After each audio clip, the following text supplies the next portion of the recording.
안녕하세요.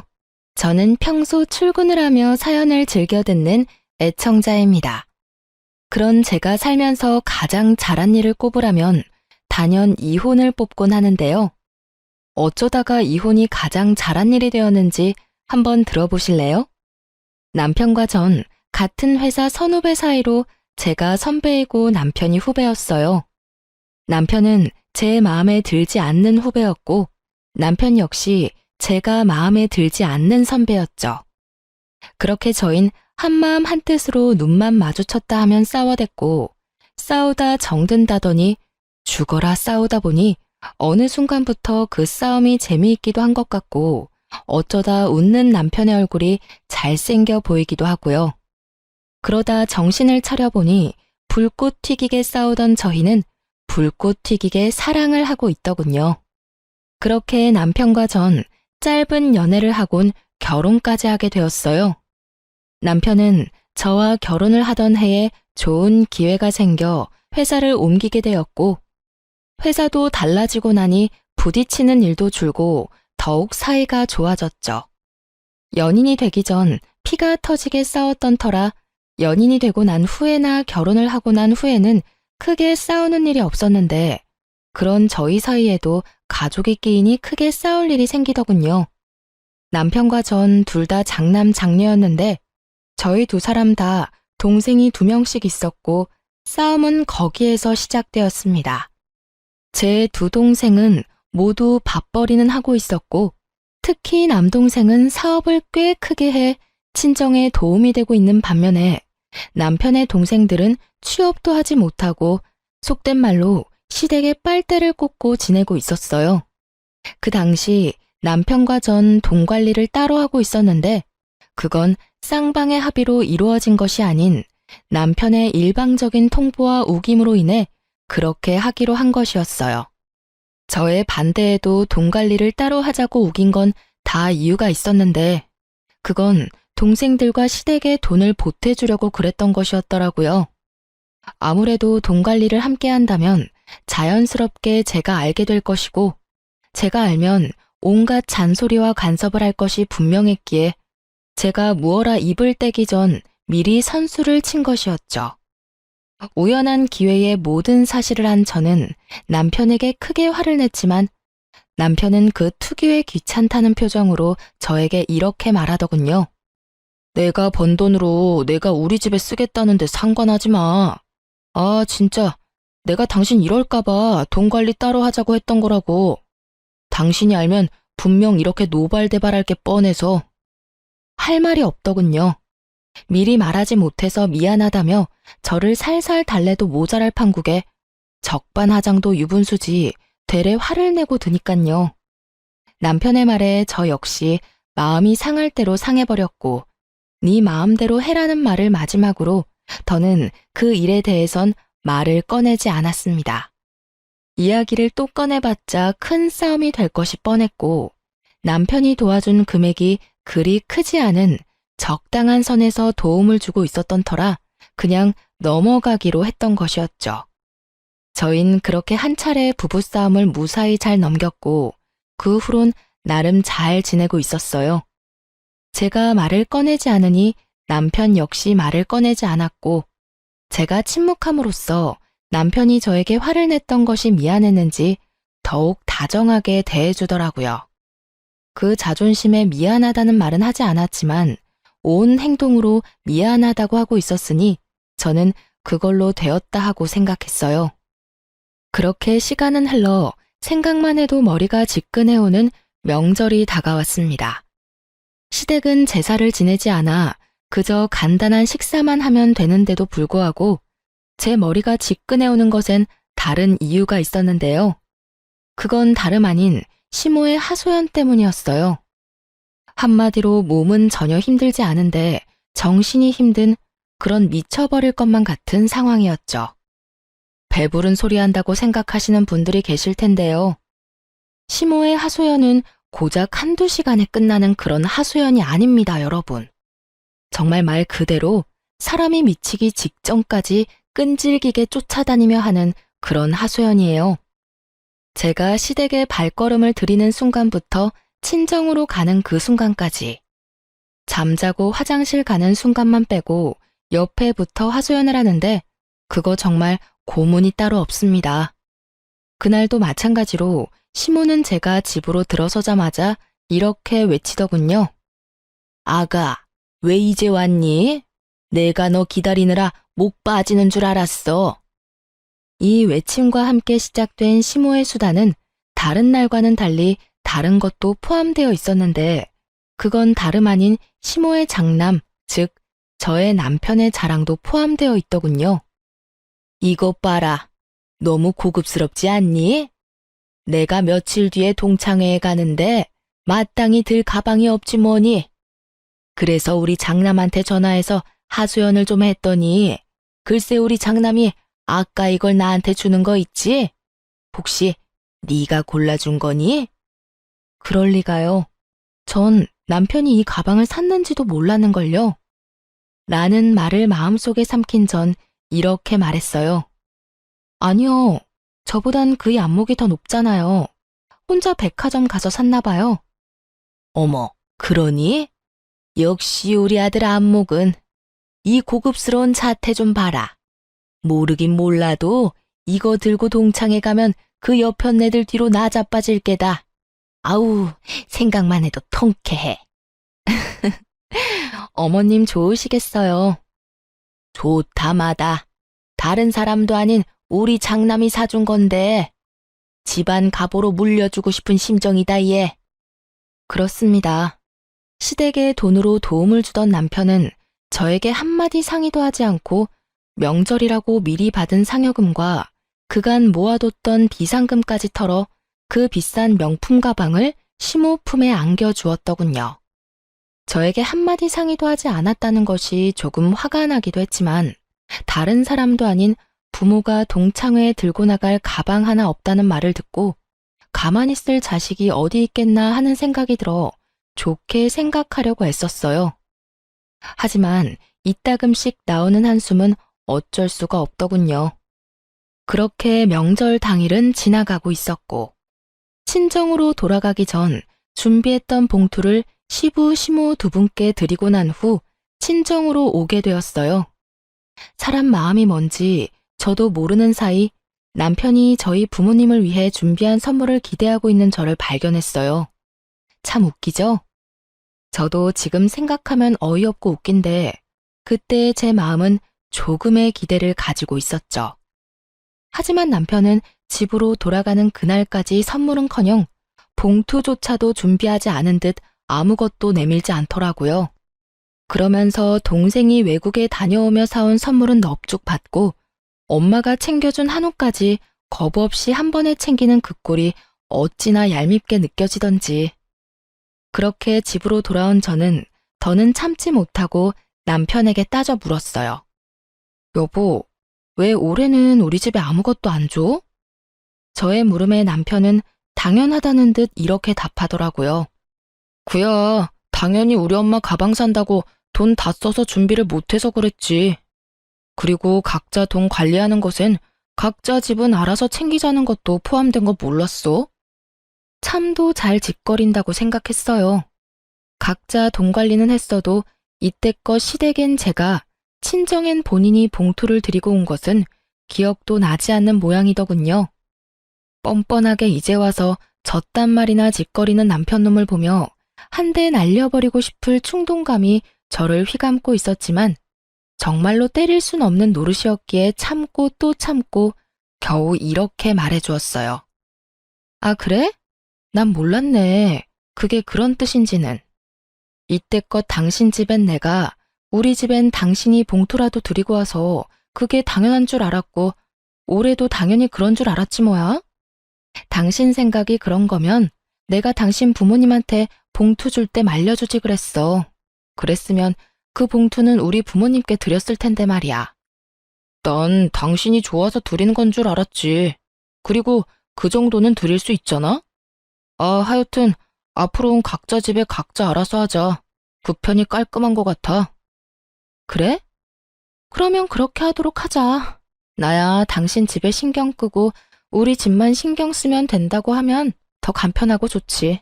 그래, 그렇게 해.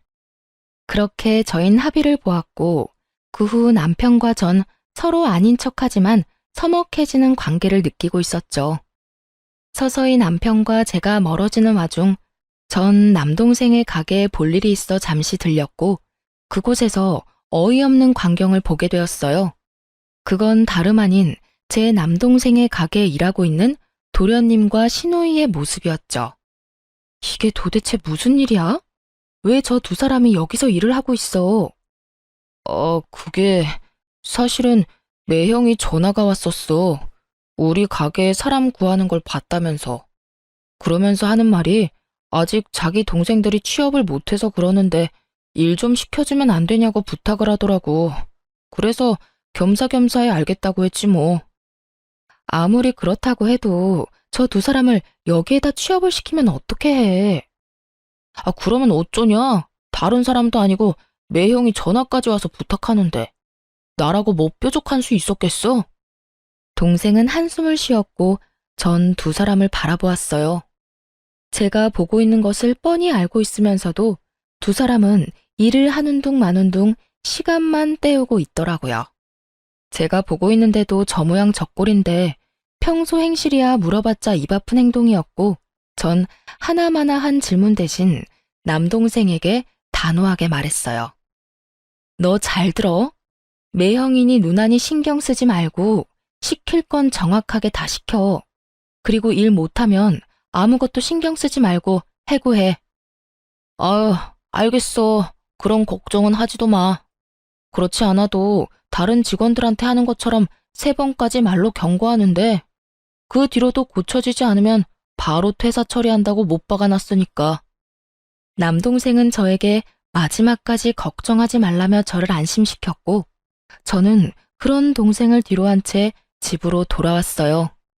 집으로 돌아오니 저의 혈압을 있는 대로 올려놓은 남편놈은 뭐가 좋은지 휴대전화를 보며 하하호호 한바구음을 짓고 있더라고요. 그 모습에 전 분노가 끌어올랐고 남편에게 따지듯이 묻게 되었죠. 여보, 어떻게 시윤이한테 그런 부탁까지 할 수가 있어? 당신도 잘 알잖아. 그 가게 시윤이가 잠도 제대로 안 자고 밤낮 없이 고생하며 키운 가게라는 거. 그런 가게 어떻게 아가씨하고 도련님 취업 자리를 부탁하냐고. 아니, 마침 가게에 사람 구한다는 공고를 봐서 부탁 좀 했지. 그리고 그럴 수도 있는 거지. 뭐 그런 거 가지고 이렇게 화를 내? 가족끼리 서로 돕고 사는 거지 뭐. 그런 걸로 야박하게 구냐고. 야박하다니 참 어이가 없더군요.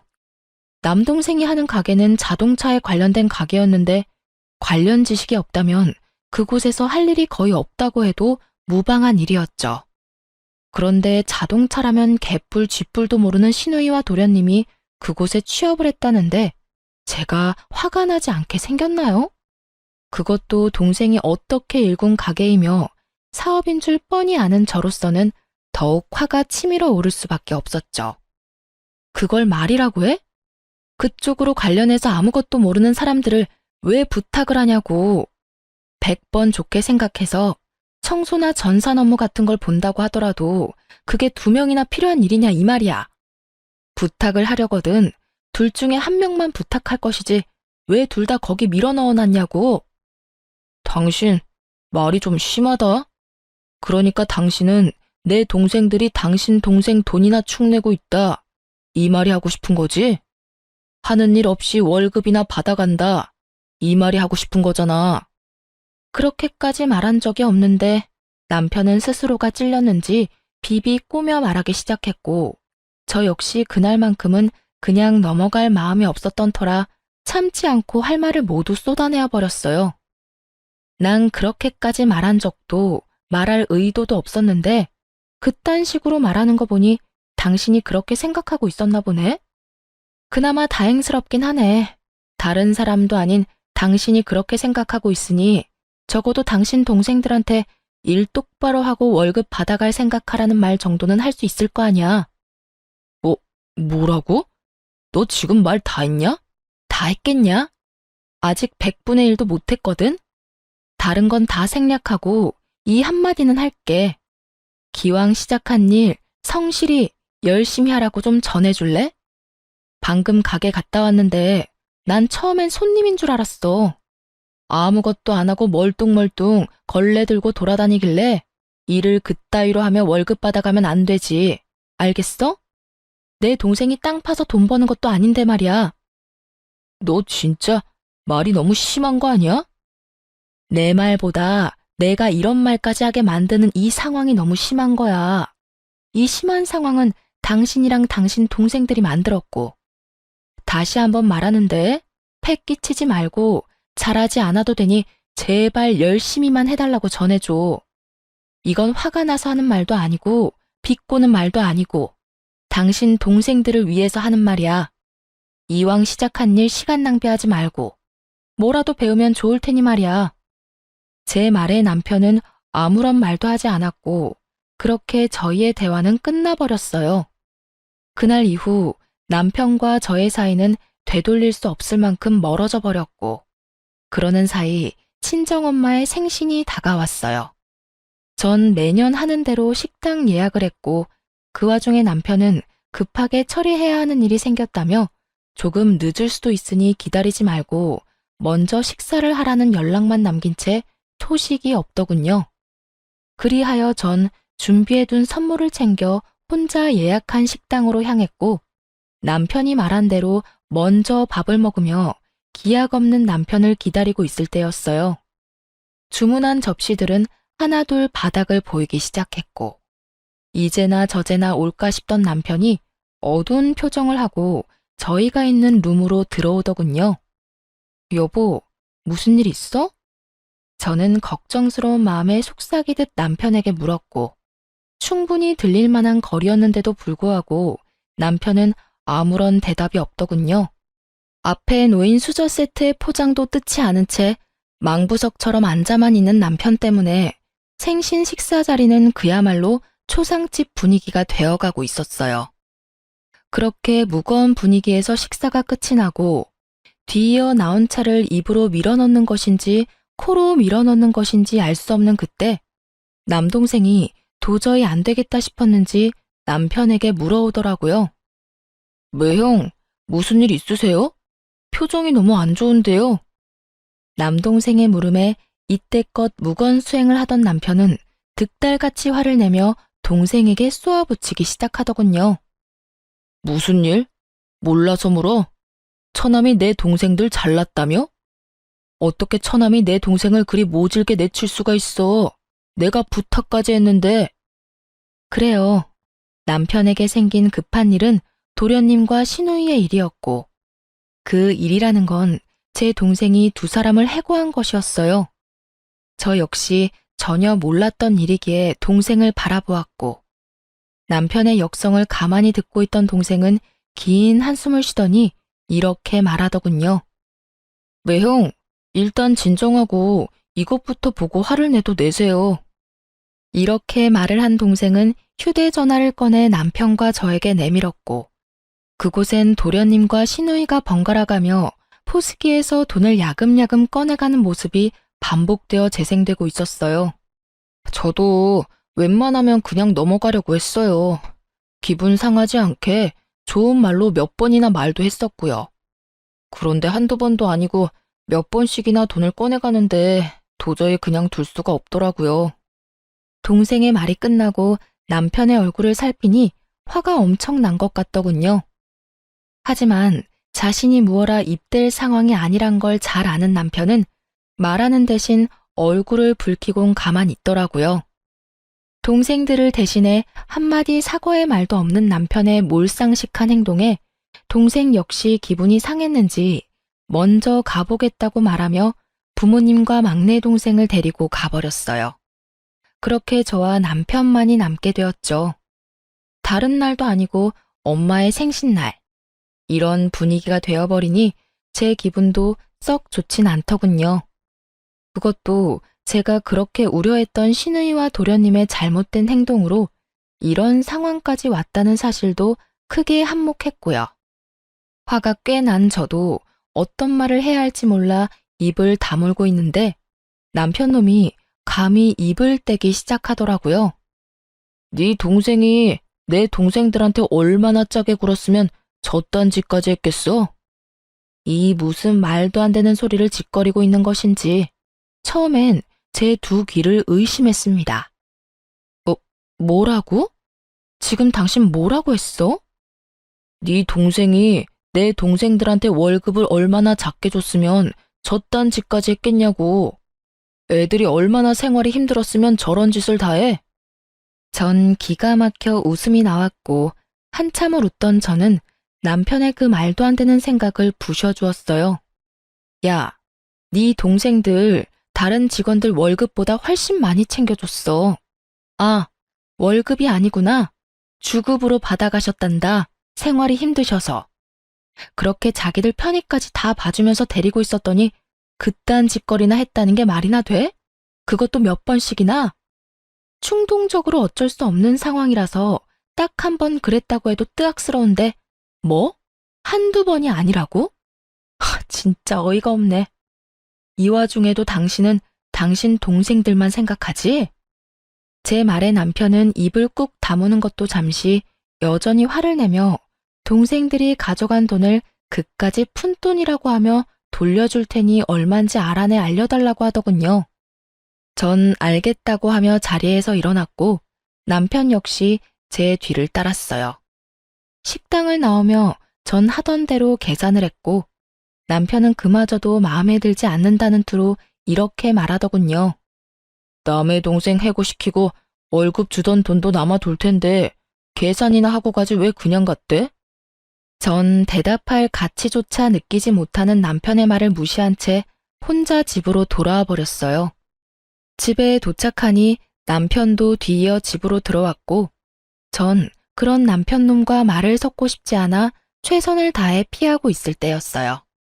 남편은 눈길도 주지 않고 고개를 돌려버린 제 앞에 기어코 서서 저를 똑바로 보고선 말 같지도 않은 말을 짓거리기 시작하더군요. 나 도저히 안 되겠어. 내 동생들도 그까지 사업하게 해줄 거야.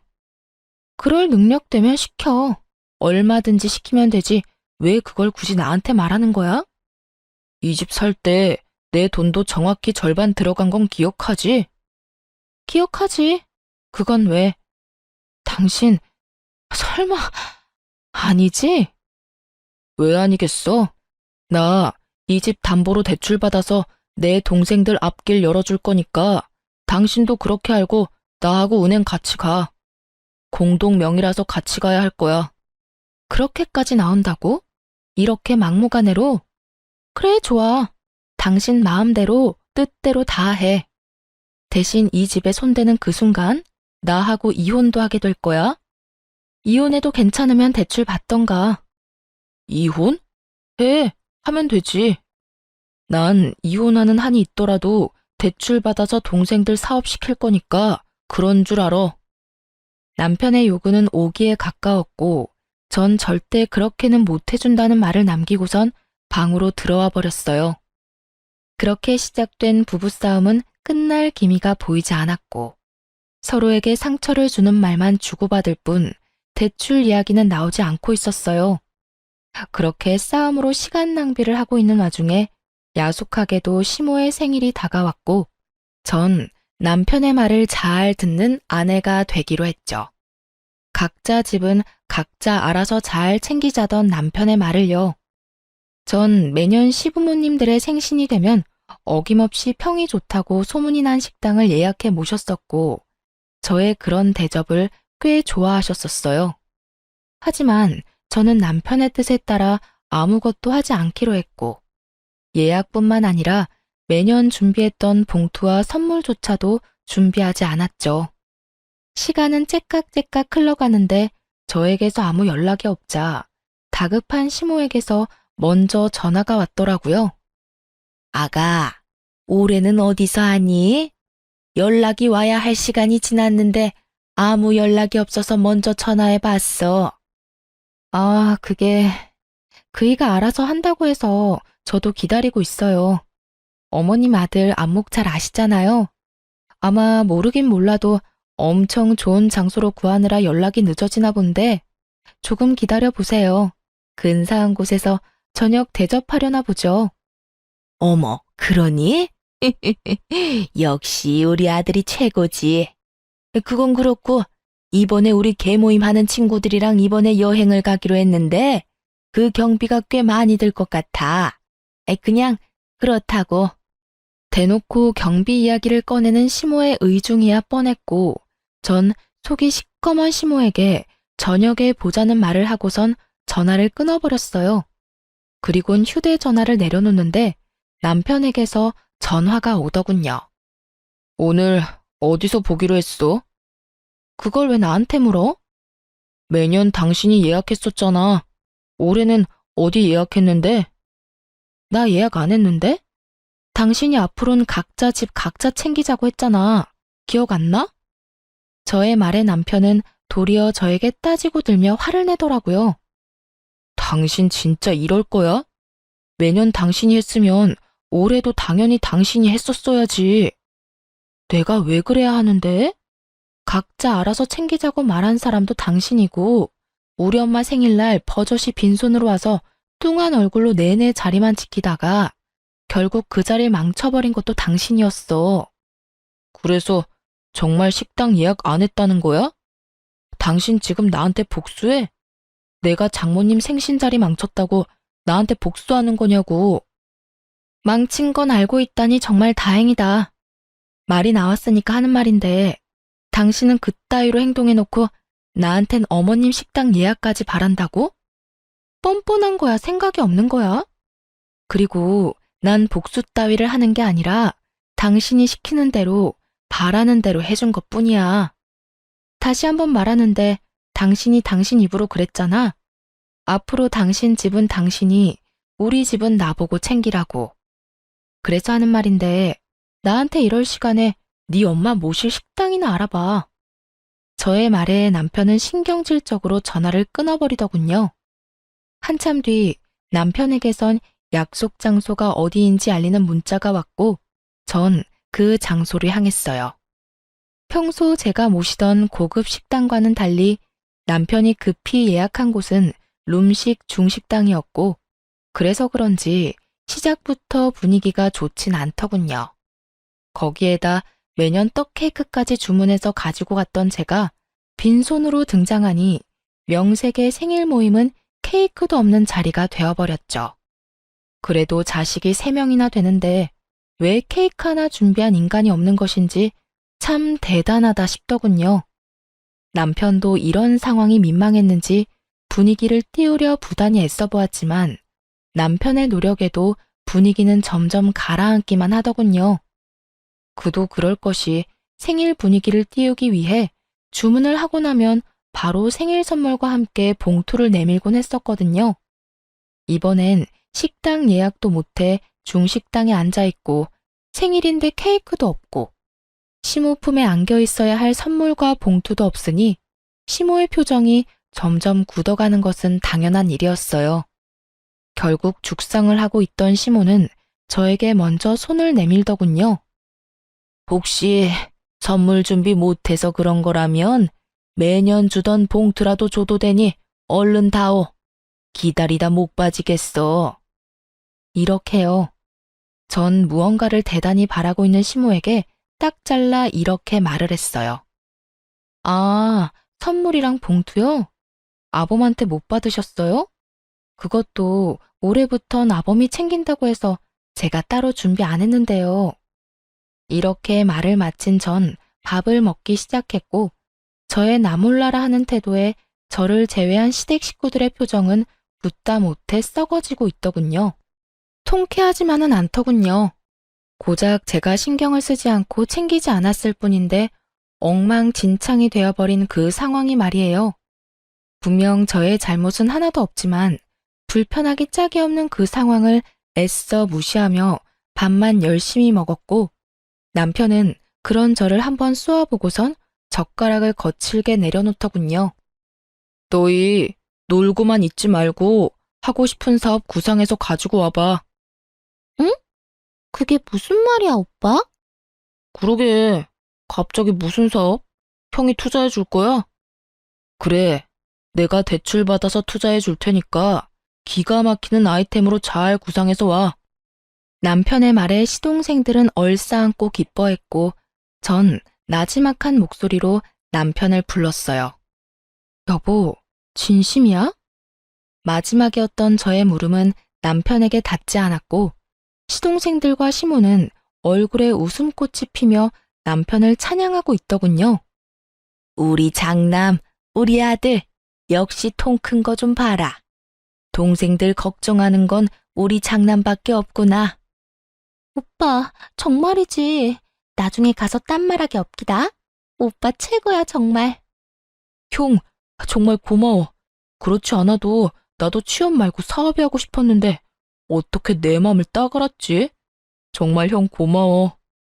그렇게 되돌이표 같은 찬양들이 이어지고 있었고 저는 정말 마지막이라는 생각과 함께 남편을 부르며 남편의 옷가지를 잡아 끌었지만 돌아오는 것은 뿌리치는 손길과 저를 향한 멸시의 눈빛뿐이었어요.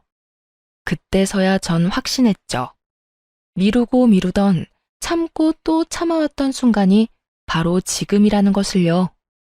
모든 것을 결심하고 나니 비로소 머리가 가벼워지더군요. 이렇게 후련한 걸 왜 지금에서야 결심하게 된 것인지. 이런 인간도 남편이라고 이때껏 참고 또 참았던 제가 미련하고 한심해서 참을 수가 없었지만 이제라도 옳은 결정을 내린 것을 이 와중에 다행이라는 생각을 하며 결심한 것을 행동에 옮기기로 했어요. 전 아무 말 없이 가방에서 고이 간직해왔던 이혼 서류를 내밀었어요. 그동안 머릿속에서 몇백 번이고 남편의 얼굴에 던졌지만 현실에선 차마 그렇게 하진 못했죠. 그리고 짧고 간단하게 선포했어요. 우리 이혼하자. 저의 갑작스럽지만 당연한 이혼 선포에 남편 대신 시모가 되물어 오더라고요. 너 갑자기 그게 무슨 말이니? 이혼이라니? 말 그대로예요. 이혼하려고요, 저희. 이 사람은 집 담보로 대출을 받아서라도 동생들 사업 자금을 대주고 싶고 전 그런 꼴은 못 보겠는 걸 어쩌겠어요? 그래서 동생들 사업 자금 대주는 날엔 이혼하는 날이라고 몇 번이나 말했는데 이렇게 나오는 거 보니 저하고 이혼하고 싶은 거 아니겠어요? 아니 얘, 무슨 그런 일로 이혼까지 한다고 이 난리야. 가족끼리 서로 돕는 게 무슨 이혼 사유까지 된다고. 그러지 말고 좋게 좋게 생각하렴. 얘들이 잘 되면 너희한테도 좋지 않겠어? 이혼 사유가 될지 안 될지는 변호사 만나서 상담해 볼 테니 걱정하지 마시고요. 혹시나 이혼 사유가 되지 않는다고 해도 다른 이혼 사유들이 차고 넘치니까 이혼은 꼭 하려고 해요. 저의 눈빛엔 흔들림이 없었고 그랬기에 말투 또한 단호했어요. 그런 저와는 달리 남편의 눈빛은 속절없이 흔들리고 있었고 목소리 역시 떨리고 있더군요. 너 진짜 오늘 같은 날 꼭 이렇게까지 해야겠어? 오늘 다른 날도 아니고 우리 엄마 생신이야. 이런 날 꼭 이렇게까지 분위기를 망쳐야겠냐고. 그깟 이혼 얼마든지 해줄 테니까 일단 그 입 좀 다물고 조용히 있어. 남편의 말을 들은 전 더욱 조용할 수가 없겠더라고요. 그렇게 부모 생일이 중요한 인간이 불과 얼마 전 저희 친정엄마 생일엔 왜 그런 행동을 했는지 도무지 이해가 되지 않았거든요. 너 말 한 번 잘했다. 네 부모 생일은 그렇게나 중요한데 우리 부모님 생일은 중요하지도 않았어? 그래서 우리 엄마 생일날 그렇게 깽판을 쳤던 거야? 그날은 그럴 만한 이유가 있었잖아. 기억 안 나? 누구보다 기억이 생생했던 전 시부에게 모든 사실을 알려드렸어요. 아버님도 잘 알고 계시죠? 아가씨랑 도련님, 제 동생 가게에서 일하다 그만둔 거. 아니, 정확히는 쫓겨났다가 맞겠네요. 일하게 해달라고 부탁해서 자동차에 대해서 알지도 못하는 두 사람 일하게 해줬더니 글쎄 돈을 야금야금 빼돌렸다고 하더라고요. 그것도 한 번도 아닌 여러 번이요. 화가 머리끝까지 난 시부는 역정을 내기 시작했어요. 뭐라? 이런 정신 나간 것들이 내가 너힐 그렇게 가르쳤어? 어디서 도둑질이야 도둑질이. 그것도 사돈 총각 가게에서. 제정신 박힌 것들이 할 짓이야 그게? 그런 짓을 하다 들켰으면 손이 발이 되게 빌지는 못할 망정 뻔뻔하게 남의 탓을 해. 너희 당장 사돈 총각한테 가서 빌어. 아빠, 이미 다 지나간 일이야. 이제 와서 빌면 뭐해? 그래요, 아버지. 우리보다 나이도 어리다고요. 그 밑에서 일한 것도 자존심 상하는데 그 어린 놈한테 가서 빌라뇨. 전 절대 못해요. 생각만 해도 자존심 상한다고요. 이것들이 아직 정신 못 차리고 너희보다 어린 사돈 밑에서 좋다고 일할 땐 언제고 뭐? 자존심이 상해? 그렇게 자존심이 중요한 인간들이 도둑질은 왜 해? 너희 사돈 총각한테 가서 빌기 전까진 집에 들어올 생각도 하지 마. 알겠어? 이렇게 말한 시부는 자리를 떠버리고 시모는 욕설과 함께 저를 탓하며 원망 섞인 말들을 쏟아내더군요. 넌 꼭 일을 이렇게까지 만들어야만 속이 시원하니? 제가 뭘 어쨌다고 이러세요? 그 몰상식한 짓거리들을 한 건 어머님 자식들이고 전 그 몰상식한 어머님 자식들이 어떤 짓거리를 했는지 있었던 일 그대로 아버님께 알려드렸을 뿐이에요. 어디서 감히 내 자식 탓을 하는 게야? 넌 지금 이 상황이 안 보이니? 니까지 것 때문에 그 화목하던 우리 집이 풍비박산이 났다. 어떻게 책임질 거야? 입은 삐뚤어졌어도 말은 바로 하라고 했어요. 아줌마 집안이 풍비박산이 난 게 왜 내 잘못인가요? 엄연히 그건 남의 가게에서 돈이나 훔치던 저 두 인간이랑 자기 가정은 깨지든 말든 자기 동생들한테 돈 퍼붓겠다고 한 저 사람 때문이죠. 누누이 말씀드리는데 저희가 이혼까지 하게 된 상황에는 제 잘못은 없어요, 아줌마. 뭐라고? 너 지금 뭐라고 했니? 아줌마라고 했니? 그럼 뭘 해도 제 탓으로 돌리는 그쪽한테 계속 예의라도 차려주길 바랬어요? 어떻게 하죠? 저는 그럴 생각이 전혀 없는데요. 저의 발언에 시모의 분노는 극에 달한 듯 온몸을 부들부들 떨고 있더군요. 그런 시모의 세 자식은 입을 꾹 다문 채 저를 노려보고 있었고요. 이혼까지 하겠다고 한 마당에 더는 들어줄 이유가 없던 전 시모에게 한마디 던져주고 그 자리를 박차고 나왔습니다. 아줌마, 제발 부탁인데요. 자식들 교육이나 똑바로 시키고 내 탓을 하려거든 하세요. 네? 집으로 돌아온 저는 남편에게 문자를 보냈어요. 이혼하고 집이 정리될 때까진 집에선 제가 지내겠다고 했고 남편 역시 제가 꼴도 보기 싫었는지 집으로 돌아오지 않더군요. 그 후론 뻔하게 흘러갔습니다. 남편과 시동생들에겐 번갈아가며 입에 담지도 못할 욕설들이 문자로 왔고 문자로 만족하지 못한 시모에게선 전화까지 오더군요. 무슨 일이세요? 왜? 아줌마는 전화도 하면 안 되니? 할 말 있어 전화까지 했으면 말씀하세요. 괜한 시비 걸지 마시고요. 버르장머리 없는 년이 말하는 뻔세하고는 니년 때문에 요즘 우리 집 분위기가 어떤지 알아? 남의 집 풍비박산을 내놓으니까 후련하니? 제 가정도 덕분에 풍비박산이 나서요. 속이 후련한지 어떤지는 잘 모르겠고 지금 바쁜데 할 말 더 있으세요? 이 나쁜 년. 시모는 끝까지 입에 담지도 못할 욕설을 내뱉었고 더는 듣고 있을 수 없었던 전 전화를 그냥 끊어버렸습니다. 시모와의 통화는 의도치는 않았지만 녹음이 되고 있었고 욕설 문자들과 함께 이혼 시 증거로 쓰기로 했죠. 이후 전 이혼 전문 변호사를 선임하게 되었고 그렇게 이혼을 진행하고 있는데 동생의 가게의 시동생들이와 난동을 피우고 있다는 소식을 듣게 되었어요. 전 이러지도 저러지도 못하고 있는 동생에게 모든 상황을 설명하며 더는 참지 말고 알아서 하라고 했고 저의 말을 들은 동생은 경찰에 신고를 해버렸다고 하더군요. 그렇게 전 통쾌한 마음을 가지고 변호사분과 함께 카페에서 상담을 하고 있는데 남편이 어떻게 알고 찾아온 것인지 카페로 들이닥쳐 난동을 피우기 시작하더군요. 이 미친년이? 너 네 동생한테 뭐라고 했길래 내 동생들을 경찰에 넘겨? 네가 제정신이야? 너 때문에 내 동생들이 깜빵 가게 생겼다고. 당장 네 동생한테 전화해서 내 동생들 빼내라고 말해. 당장. 내가 왜? 그러게. 누가 남의 가게 가서 난동을 피우라고 했어?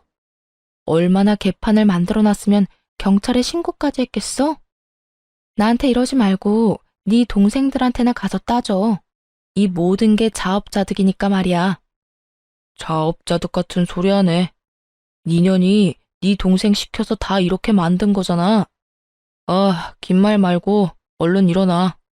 얼른 일어나서 내 동생들 빼내라고. 얼른. 욕은 기본이고 삿대질을 멈추지 않고 해대며 금방이라도 한 대 칠 기세로 쏘아붙이라고요. 이 모든 장면을 저의 맞은편에 앉은 변호사는 숨도 쉬지 않고 보고 있었고 유심히 보고만 있던 변호사는 이윽고 저에게 물어오더군요. 와, 이 정도면 충분히 승소하겠는데요. 혹시 녹음은 하셨나요? 아니요, 미처 그 생각까진 하지 못했어요. 제가 여기 CCTV 어떻게 해서든 구해볼 테니 이혼 걱정하지 말고 집에 가서 푹 주무시면 될 것 같네요. 그러면 상담은 오늘까지 하고 법원에서 보도록 합시다. 미소까지 보인 변호사가 떠난 후 그제야 상황 판단이 된 남편은 도끼 어린 눈빛으로 저를 보더군요. 독한 년, 꼭 이렇게까지 해야 해? 아직도 모르겠어? 상황을 이렇게까지 몰고 온 건 당신하고 당신 가족들이야. 내가 뭘 어쨌다고 이래? 내 가족들이 어쨌길래 이렇게까지 하냐고. 그걸 모른다는 사실이 놀랍지도 않다 정말. 여기까지 쫓아와서 피해자 코스프레나 하는 걸 보니 시간이 남아 도는 것 같은데 그럴 시간에 이혼할 준비나 해. 저의 말을 들은 남편은 제가 반응할 틈도 없이 저의 뺨을 때려버렸고 전 그 자리에서 곧바로 경찰에 신고를 해버렸어요. 남편은 경찰서까지 가게 되었고 소식을 들은 시모와 시부가 저를 찾아왔더군요. 시모만 왔었더라면 절대 합의란 없었을 텐데. 며느라기야, 나를 봐서라도 한 번만 용서해주면 안 되겠니? 이 모든 게 자식 잘못 키운 내 탓이다. 이렇게 내가 용서를 비마. 미안해. 정말 미안하단다. 고작 내 사과로 네 마음이 풀어지진 않겠지만 그래도 한 번만 마음 넓게 쓰고 내 못난 자식들 좀 구해주렴. 응? 평소 저에게 잘 대해주던 시부가 이토록 진심으로 용서를 구해오는데 안 된다 싫다는 말이 차마 나오지 않더군요. 그래서 동생과 함께 남편뿐 아니라 시동생들도 합의를 해주게 되었어요. 그 후 저의 이혼은 순조롭게 진행되었고 남편 시댁 식구들에게 각각 위자료를 받고 이혼하게 되었어요. 집은 판 후 정확히 반반으로 나눠 가졌고요. 그렇게 1년 저는 저대로 잘 지내고 있었어요. 결혼 후 싸웠던 기억이 더 많았던 터라 이혼에 대한 후회보단 왜 그런 인간이랑 결혼을 했을까에 대한 후회가 남아있을 뿐이었죠. 그러던 어느 날 퇴근을 하는데 회사 앞에 전 남편이 기다리고 있더군요. 생색이 눈뜨고 볼 수도 없을 만큼 형편없는 전 남편이요. 여기까지 무슨 일이야? 그게 할 말이 있어서 왔는데 어디라도 들어가서 이야기 좀 할까? 이러면서 저를 잡아 끄는데 순간 소름이 온몸에 돋아 그 손을 획 뿌리쳐버렸어요. 그럴 생각 없으니까 내 몸에 손대지 마. 할 말 있으면 여기서 짧게 하고 얼른 꺼져. 마주하고 있는 것도 역겨우니까. 저의 말에 남편은 우물쭈물 망설이는가 싶더니 말릴 새도 없이 무릎을 꿇고 빌기 시작하더군요. 한 번만 살려주라. 나 길거리에 나앉게 생겼어. 이렇게 시작한 전 남편의 하소연은 그야말로 가관이더군요. 전 남편은 결국 집을 판 돈으로 동생들에게 투자를 해줬다고 하더라고요. 그것도 모자라 미리 당겨받은 퇴직금과 대출까지 받았다고 하고요. 죽었다고 생각하고 열심히 해도 망할 수 있는 것이 사업인데 그 게을러 빠진 것들이 노력이나 제대로 했겠어요? 자신감 넘치는 동생들의 사업은 손대는 것마다 망해 나갔고 전 시댁의 집까지 담보로 대출을 받아 또 가게를 열었지만 그 역시도 망했다고 하더군요. 너무나도 뻔했던 결과라 솔직히 통쾌하다는 기분조차도 들지 않았어요. 그저 내 앞에서 무릎을 꿇고 있는 저 인간이 빨리 내 눈앞에서 사라져줬으면 좋겠다는 생각뿐이었죠. 그런 하소연이나 하려고 나 찾아왔어? 네 엄마도 그렇게 날 붙잡고 하소연만 해대더니 정말 두 사람 소름 끼치게 똑같다, 똑같아. 저의 말에 전 남편은 고개를 푹 숙였고 이내 개똥 같은 말을 뱉어내기 시작하더군요. 여보, 내가 정말 잘못했다는 거 알아. 나 정말 반성 많이 했고 많이 깨달았어. 내가 진작 당신 말을 들었어야 했는데 그땐 자존심 때문에 당신이 하는 말이 다 나하고 우리 집안을 무시하는 걸로만 들리더라고. 그래서 더 못나게 행동했어. 미안해. 진심이야. 전 남편은 눈물까지 흘리며 용서를 구하고 있었고 전 그런 전 남편의 모습이 구역질나게 싫었어요. 왜 이제 와서 저딴 말이나 짓거리고 있는지 도무지 이해가 되지 않기도 했고요. 그래서 하고 싶은 말이 뭔데? 나한테 사과하려고 찾아온 거야? 전 빨리 그 상황에서 벗어나고 싶었고 저의 의중을 눈치챈 남편이 저의 바짓가랑이 붙잡고 늘어지며 매달리기 시작하더군요. 나 다시 받아주면 안 될까? 당신 없이 도저히 살아갈 용기가 나지 않아서 그래. 당신이 한 번만 용서해주면 나 우리 집이랑 인연도 끊을 수 있어. 당신만 내 곁에 다시 와준다면 그까짓 가족 얼마든지 버릴 수 있다고. 너 드디어 미쳤니? 네가 가족까지 버린다고 하면 내가 받아줄 거라 생각한 거야? 정신 차려라 제발. 여보, 제발. 당신 나 사랑했잖아. 우리 사랑했었잖아.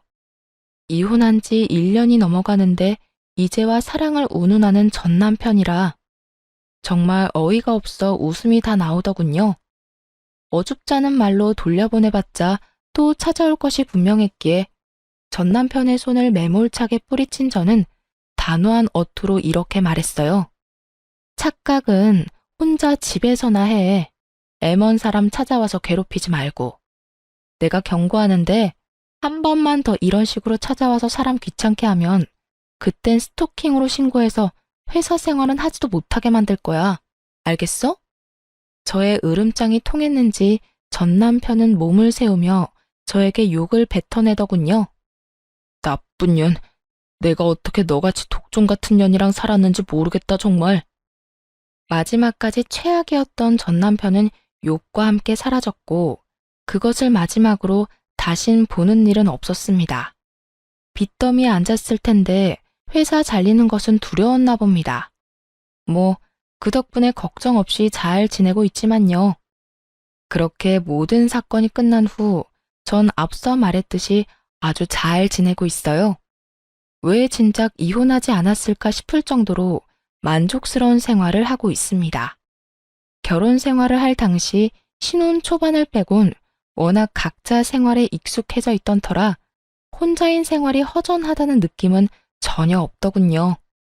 사연을 들어보면 그 빌어먹을 전 남편이 가끔씩은 생각난다는 분들도 계시던데 저는 그런 것도 없었어요. 오히려 혼자인 지금의 삶과 생활이 더 익숙하고 편하다고 느낄 정도니까요. 특히 명절이 되면 더 좋은 거 있죠? 저희 집은 친척이 없어 명절이 되면 조금 외로운 감도 있었는데 요즘은 그럴 틈이 없어졌어요. 왜냐하면 긴 연휴 동안 부모님을 모시고 해외여행을 간다거나 연휴가 길지 않을 땐 국내의 공기 좋은 곳으로 여행을 다니고 있으니까요. 하여튼 전 더없이 좋은 날들을 지내고 있어요. 이로써 제 사연은 끝이 났습니다. 저의 긴 사연 함께 해주신 모든 분들 정말 감사합니다. 오늘도 좋은 하루 되세요.